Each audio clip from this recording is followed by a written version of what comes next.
What's going on, beautiful people? Hope you're all doing well. It is November 11th, 2018, man. It's Remembrance Day. So, shout out to all the veterans, man, for everybody who went out there, gave their lives so that we can have certain freedoms, man. Thank you very much. But it's a rough topic to talk about because we have the annual celebrations all across the world, but seems like we do have partial amnesia as well because we forget that there are ongoing wars all over the place. So it's definitely good to remember those who sacrificed their lives. But let's try to pull together so we have less wars, and hopefully we can create a world where we don't have any wars at all. Is that possible? It's definitely possible, man. I don't know why we give into this. Like we create these worlds or ways of having discourse about living that you ultimately think that you realize that there's no war without peace, or there's no peace without war, and you buy into that. You buy into that rhetoric. You buy into that discourse, and I don't know. Maybe to a certain extent it's true, but can we strive to have a world where we don't have any wars, where people are not displaced, and yeah, food for thought, man. Food for thought. But anyways, on to other interesting stuff that's been going on, man. This morning I got up at 6:30, did my morning workout, and was about to head out. I got downstairs. I got out of the elevator, and in the lobby area of my building, there are two doors. So when you're entering from the outside, there's the first door that you'll open up, and then you can walk in, and then there's the in-between area where there's the buzzer, so you can buzz somebody and they can let you in, or if you got a key, you can get access and walk on in. But I got out of the elevator and I was about to open the door, but I quickly realized there was somebody laying on the floor, and I noticed there was a lady dressed in she was dressed in a black coat, had her head down, and she was like, it looked like she'd fallen to the ground. So I got a little concerned, and I opened the door, and as soon as I said, do you need any assistance, she got up, and man, I got scared for a second because honestly it looked like the girl from The Ring. She had messy black hair, dirty hands, no feet, and she quickly got up and just went right across, and she's like, I'm heading upstairs now, and I'm like, sure, I guess. So, that was it was definitely a weird way to start the morning. I don't know if I'm definitely thinking she was homeless, and my heart goes out, but I'm not going to be, even pre-COVID, I'm not going to be touching anybody, holding anybody. If you're, she caught me off guard, dude. I thought she was in need of help. I didn't know what to do, so she must have just run into the building and seek shelter for a couple of minutes or an hour or two. I don't know. Hope she's safe. Hope she's not doing anything crazy. Hope everybody else in the building's safe. So if you see somebody today walking across with your laundry basket, my bad. Yeah, she caught me off guard, dude. Can't do much about that. What else, man? What else?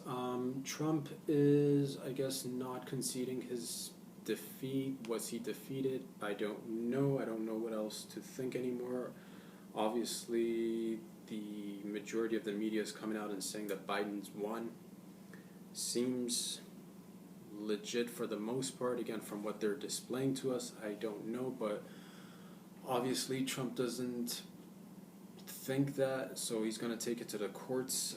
So we're going to see this thing play out, man. Like I said, it's probably going to take a couple of months or weeks or something for us to really get an answer of, with certainty, because it's easy to say one thing right now, but down 2 days or 10 days, I don't know, things might change. So I don't want to get ahead of myself. I don't want to, not that I've talked about this before, I'm not rooting for any of these two guys. I just like everybody else, I just want us to know where we're at and figure things out so we can move forward. But yeah, this whole election got me to think, what's the best way to keep count, and when you're doing voting on this massive scale, hundreds of millions of people coming out and trying to vote. How do you can go in person, you can do the mail-in, but down the line, if you really want to get an accurate count, can we vote online? Or if that's the safest, I guess, way to ensure it. I don't even feel good about saying this, but maybe like biometrics somehow. But that's, should we all just opt for the chip? Should we all just get chipped and that way you can track everybody? I don't want to do that, but like with the phones, it already seems like we already have a chip. I mean, if you're carrying a smartphone, that's kind of already the whole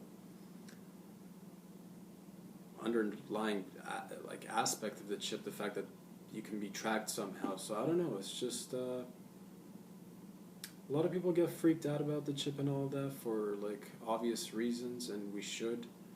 I don't ever want to get chipped, but I'm just wondering, or like biometrics again. Can we use our phones? Can we use other tools that we can, I don't know, ensure a higher rate of success when it comes to counting votes and getting the right numbers? Because mailing in ballots or going in person somehow, I don't know.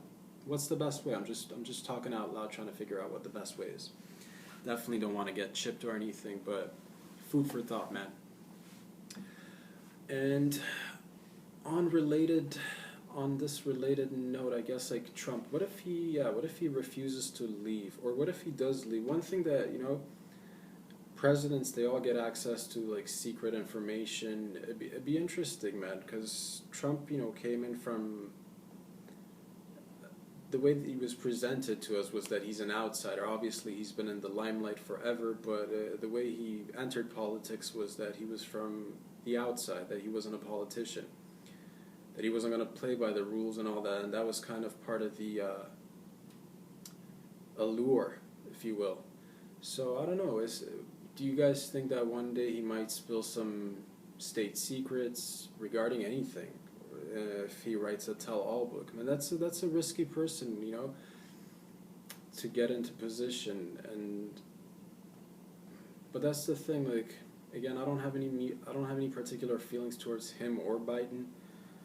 I am a little concerned that the way the media portrayed everything was they were really dehumanizing Trump and just trying to build a lot of votes around people getting hate on this individual. I'm not sure a lot of people voted for the right reasons, and these are just my thoughts and opinions, man. I don't know I'm just trying to make sense of it all, and at the end of the day, I want people to be happy, I want people to be safe, I want people to be able to get out and, live their lives and take control over their livelihoods, myself included. So, I don't know, I'm just going to obviously give it time like everybody else and try to make sense of it one day at a time, but it's all interesting stuff to, talk about, the thing is, like, the way they dehumanize them in the media, it's scary, because once you start building that much hate around somebody, what if this dude, again, I don't wish this on anybody, but what if he were to, hypothetically, what if he were to get popped? What if he were to get assassinated, like JFK or so many other, historical figures who've been popped, who've been part of the system, but the system, I guess, that didn't entirely maybe trust them with all their secrets. And this is, we'll just have to wait and see. I don't ever wish anybody any harm or anything, but yeah, that's the thing. The way we've collectively, I think it's become so normal for people to hate on Trump, and that's the thing. I don't think that's okay I don't think that's a normal way of having rhetoric or discourse about anybody, because at the end of the day, we're all human, man, and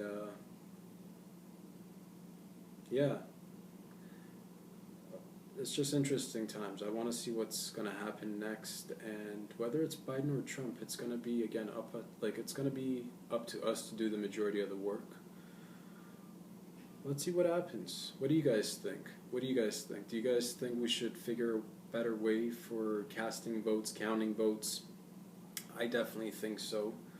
And what about the whole two-party system that's been going on for the majority of the part? Here in Toronto and Ontario, Canada, we got this kind of similar system, right? We got the Liberals and we got the Conservatives. And it seems like it's always the same old, same old. It always seems like, it pulls a little bit to the left, pulls a little bit to the right, and not a lot of changes that actually impact people's day-to-day lives. Like, one thing, again, I've talked about this, like, that impacts me is student loans. How come nobody talks about this? What do you guys think about that? You know, we're 8 months in under lockdowns. We just went under further lockdowns again, so businesses are suffering. People are not able to go out and create new forms of income for themselves, and it's difficult times. I mean, we've had so many bailouts historically. Is this a possibility? I'm just tossing this out. What about a bailout for students or student loans? Can we get rid of those? Can we get rid of those massive student loans? I mean, who are we kidding? People are not, like, 30,000, 40,000 minimum. If you've taken an undergrad, if you've taken a master's or a PhD, you're probably in debt close to 100,000 grand. So with the wages outside, no matter what you do, you're making X amount of dollars, and it just takes forever to pay these bastards back. And yeah, man, you see all these different industries. The banks always get bailed out, airlines get bailed out, big industries get bailed out. But what about students? What about average people who work 20, 30 years and are still unable to finish paying off these loans? And like myself, here's an example. Like, I have great credit, everything's, I've got an X amount of dollars saved up so that I could, live my life. But paying a lump sum of a student loan has obviously, it's put a hurdle in my path of, getting ahead in life. And I know a lot of people feel that way, because you go to a bank and you want to get a mortgage or something, and they'll look at that and be like, oh, you have a large sum outstanding, for your student loan. But nobody ever talks about these things. Can we get a bailout? Is anybody on board? How do you guys feel about that? I started watching, what did I watch last night? I started watching The Good Shepherd last night, and it's with Matt Damon. It's really interesting. I watched half of it. I really recommend you guys go check it out. And talks about a lot of interesting stuff, like secret societies, the skull and bones. It goes over a few of the rituals. Obviously, I don't know how accurate those portrayals are, but it's interesting stuff. And yeah, I highly recommend you go watch those movies. And yeah, man, just keep your eyes out on everything, keep questioning things, keep talking about everything. I'll keep this video shorter. Sorry about the editing on the last one. I know, not the short video, but the series, the one with the 3 little parts. The ending got cut off just because the iPad ran out of storage, so it just had to end on that note. But thank you guys for coming in and tuning in. Thank you guys for letting me be a part of your lives and being a part of mine, man. Have yourselves a wonderful week. It's hump day, go get it, and I'll probably see you guys at the end of the week sometime. Peace.